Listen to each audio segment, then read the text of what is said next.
4 দিনের সরকারি সফরে যুক্তরাজ্যের উদ্দেশ্যে দেশ ছেড়েছেন অন্তর্বর্তী সরকারের প্রধান উপদেষ্টা ডক্টর মোহাম্মদ ইউনূস। সন্ধ্যা 7:30টায় আমিরাতের একটি ফ্লাইটে যুক্তরাজ্যের উদ্দেশ্যে ঢাকার হজরত শাহজালাল আন্তর্জাতিক বিমানবন্দর ত্যাগ করেন তিনি। এই সফরে বাকিংহাম প্যালেসের ব্রিটিশ রাজা তৃতীয় চার্লসের সঙ্গে দেখা করবেন প্রধান উপদেষ্টা। এ সময় তিনি রাজা চার্লসের হাত থেকে গ্রহণ করবেন কিংস চার্লস হারমোনি অ্যাওয়ার্ড। সফরসঙ্গী হিসেবে প্রধান উপদেষ্টার সঙ্গে থাকবেন বাংলাদেশ ব্যাংকের governor doctor Ahsan H Mansur এবং দুর্নীতি দমন কমিশন দুদকের চেয়ারম্যান ডক্টর আব্দুল মোমেন। দুই দেশের সম্পর্ককে নতুন করে পুনরুজ্জীবিত এবং অর্থনীতি, বাণিজ্য ও বিনিয়োগের ক্ষেত্রে আরও ঘনিষ্ঠ সহযোগিতা গড়ার লক্ষ্যে এ সফর অনুষ্ঠিত হতে যাচ্ছে। বাংলাদেশ থেকে অবৈধভাবে যুক্তরাজ্যে যে টাকা পাচার করা হয়েছে সেগুলো উদ্ধারের বিষয়েও আলোচনা হবে বলে আশা করা হচ্ছে। এলজিআরডি ক্রীড়া ও যুব উপদেষ্টা আসিফ মাহমুদ সজীব ভূঁইয়া বলেছেন, সোশ্যাল মিডিয়ার গুজব যখন মূলধারার গণমাধ্যমে উঠে আসে তখন তা দুঃখজনক। অনেকে রাজনৈতিক উদ্দেশ্য প্রণোদিতভাবে এটি করে থাকেন। নির্বাচনের রোডম্যাপ ও স্থানীয় সরকার নির্বাচন প্রসঙ্গে তিনি বলেন, এপ্রিলের প্রথমার্ধে নির্বাচনের যে তারিখ দেয়া হয়েছে তা মাথায় রেখে যথাসময়ে রোডম্যাপ দেবে নির্বাচন কমিশন। সকালে কুমিল্লার মুরাদনগরের বিভিন্ন এলাকায় ঈদ শুভেচ্ছা বিনিময় শেষে সাংবাদিকদের তিনি এসব কথা বলেন। নির্বাচনের রোডম্যাপ তো হয়নি, একটা ডেট দেওয়া হয়েছে, সম্ভাব্য ডেট এপ্রিল মাসের প্রথমার্ধে, এবং এই ডেটকে মাথায় রেখে নির্বাচন কমিশন একটা রোডম্যাপ যথাসময়ে দেবে। স্থানীয় সরকার এখন তো ওই রাজনৈতিক দলগুলোর থেকে যে কনসার্নটা ছিল স্থানীয় সরকার নির্বাচন হলে সংসদ নির্বাচন পিছিয়ে যেতে পারে, এখন তো আর সেই সম্ভাবনাটা নেই, যেহেতু আমাদের মাননীয় প্রধান উপদেষ্টা তিনি একটা সময় নির্ধারিত করে দিয়েছেন। অন্তর্বর্তী সরকার 2-1টি রাজনৈতিক দলের কথা শুনে পেন্ডুলামের মতো দুলছে বলে অভিযোগ করেছেন বিএনপি সিনিয়র যুগ্ম মহাসচিব রুহুল কবির রিজভী। তিনি আশা প্রকাশ করেন, জনগণের আকাঙ্ক্ষা পূরণে কাজ করবে সরকার। নয়াপল্টনে দলের কেন্দ্রীয় কার্যালয়ে সাংবাদিকদের এসব কথা বলেন রিজভী। দাবি করেন, একটি সুনির্দিষ্ট এজেন্ডা বাস্তবায়ন করতে 2-1টি রাজনৈতিক দল শহীদদের রক্ত ও ধর্মকে টেনে নিয়ে আসে। সরকারের ওপর কেউ কেউ প্রভাব বিস্তার করছে এমন আশঙ্কাও করেন রিজভী। পরিকল্পিত এজেন্ডার মধ্যে দিয়ে সেই রাজনৈতিক দল 2-1টি, একেবারে 2-1টি, অধিকাংশ রাজনৈতিক দল আপনারা দেখেছেন, আপনার 12 দলীয় জোট এবং অন্যান্য ইন্ডিভিজুয়াল যে রাজনৈতিক দল প্রত্যেকেই ডিসেম্বরের নির্বাচন কথা বলেছেন। প্রধান উপদেষ্টা নির্বাচনের রোডম্যাপ যেন অনিশ্চিত হয়ে না পড়ে সে বিষয়ে লক্ষ্য রাখার তাগিদ দিয়েছেন বাংলাদেশ জামায়াতে ইসলামীর আমির ডাক্তার শফিকুর রহমান। পাশাপাশি নির্বাচনে যুবক ও প্রবাসীদের ভোট নিশ্চিতের দাবি জানিয়েছেন তিনি। দুপুরে মৌলভীবাজারে বড়লেখায় ঈদ পুনর্মিলনী অনুষ্ঠানে তিনি এসব কথা বলেন।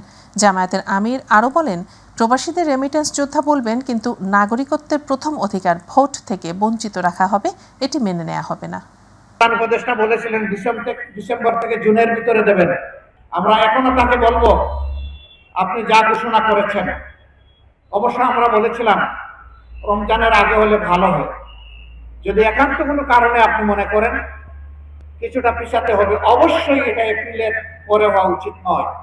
দেশের আবহাওয়া এবং সার্বিক বিষয়কে বিবেচনায় নিয়ে তিনি ইতিমধ্যে একটা ঘোষণা করেছেন। আমরা তাকে অনুরোধ করব যে কোনো মূল্যে আপনার ওয়াদা আপনাকে রক্ষা করতে হবে। এই নির্বাচন কোনোভাবে যেন অনিশ্চিত হয়ে না পড়ে। পরিবারের সাথে ঈদ কাটিয়ে ব্যস্ত নগরীতে ফিরতে শুরু করেছেন রাজধানীবাসী। সরকারি ছুটি 14 জুন পর্যন্ত হওয়ায় সরকারি চাকরিজীবীরা না ফিরলেও শিক্ষার্থী, বেসরকারি প্রতিষ্ঠানে কর্মরত মানুষরা ফিরতে শুরু করেছেন। অনেকে আবার ছুটি কাটাতে ঢাকা ছাড়ছেন। মিফতা গালিবের রিপোর্ট। ঈদুল আজহার টানা 10 দিন ছুটিতে পরিবার পরিজনের সাথে ঈদ আনন্দ ভাগাভাগি করে ফিরছে ঢাকাবাসী। 5 জুন থেকে 14 জুন ঈদ ছুটি থাকায় সরকারি চাকরিজীবীরা না ফিরলেও ফিরতে শুরু করেছে বেসরকারি চাকরিজীবী সহ শিক্ষার্থীরা। পরীক্ষা শেষ হয়ে গেছে, আমি কিছু অনেকদিন আগে এর জন্য তাড়াতাড়ি ব্যাক করেছি, কারণ কিছুদিন পর অনেক ভিড় হবে, যেহেতু সবাই ঈদ করে ব্যাক করবে সেজন্য চলে আসলাম তাড়াতাড়ি, একটু প্রেশার কম থাকে আগে আসলে, আর আজকে ট্রেনও মোটামুটি তাড়াতাড়ি এসছে। কর্মব্যস্ত জীবন, আসলে পড়াশোনা শেষ করে চাকরি বাকরি করা হয়, ছুটি কম, টিকিট পেয়ে গেছিলাম, আগেই চলে আসছি আর কি। আমরা রাজশাহী থেকে আসছি। না, আল্লাহর রহমতে কোনো সমস্যাই হয়নি, একদম খুব সহজেই আমরা আসতে পেরেছি। যাত্রীর চাপ কম থাকলেও সকাল থেকে বিভিন্ন রুটে অর্ধশত বাসের পাশাপাশি ফিরেছে 13টি আন্তনগর ট্রেন। অনেকে বাড়তি ঝামেলা এড়াতে আগেই নির্বিঘ্নেই ফিরছেন রাজধানীতে। প্রায় 15 মিনিট আগে ট্রেন থেমেছে। রাজশাহী থেকে আসছি আমরা সপরিবারে ঢাকার উদ্দেশ্যে। আমরা রাজশাহী থেকে এসেছি, আমার কাছে ভালো লেগেছে। যাওয়ার সময় একটু টিকিট নিয়ে কষ্ট ছিল, টিকিট পাওয়াটা একটু ডিফিকাল্ট ছিল, বাট আসার সময় স্মুথলি আসছি।